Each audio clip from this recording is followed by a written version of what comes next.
మానవత్వం లేనివాడు మనిషి అయినా మృగంతో సమానమని సభవరం దామోదర సంజీవయ్య జాతీయ న్యాయ విశ్వవిద్యాలయం ఉపకులపతి డాక్టర్ డి సూర్యప్రకాష్ రావు అన్నారు.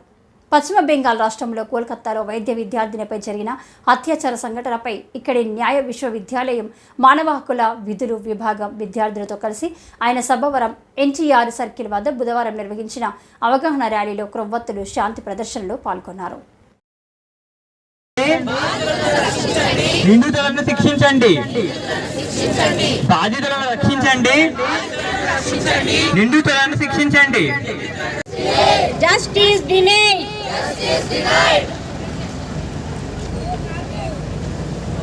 అత్యాచారానికి బలైపోకండి, ముందుకు రండి, పోరాడండి. శాంతి కలగాలని నేను కోరుకుంటూ ఈ సందర్భంగా మన విద్యార్థి మిత్రులు, మన ఉపాధ్యాయ మిత్రులు, ఉపాధ్యాయేతర మిత్రులు అందరూ కూడా ఈ సంఘటనకు సంఘీభావాన్ని తెలియజేయడానికి ఇక్కడికి వచ్చినందుకు మనస్ఫూర్తిగా అభినందిస్తున్నాను.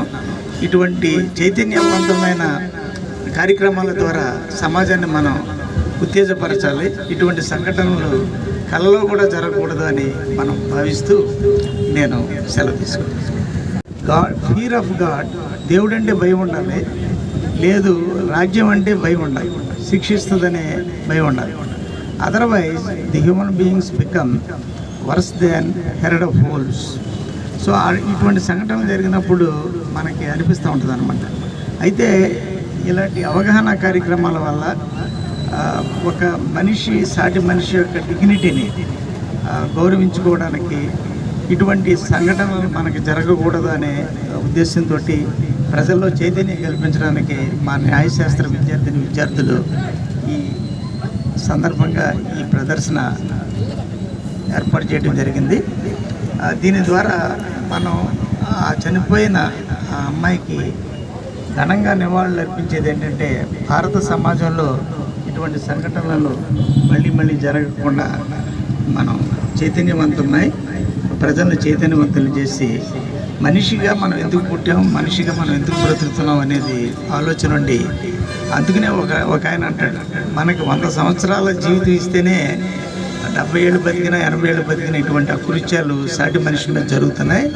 అదే ఒక మనిషి 500 సంవత్సరాల జీవితం ఉంటే ఎటువంటి జీవిత ప్రక్రియ ఏర్పడేది, చాలా నికృష్టంగా ఉండేది. ఆహార భద్రత కొరబడడం, సాటి మనిషి క్యానిబలిజం కూడా ఒక నియమం అయిపోయేదేమో అని అంటాడు ఒక తత్వవేత్త.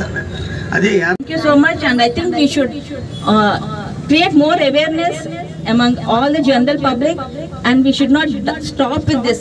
As the future lawmakers, the future protectors of law, it's in your hands that you should come up with something really drastic measures for such incidents that had happened, unfortunate incidents. Thank you. You said justice delayed is justice denied.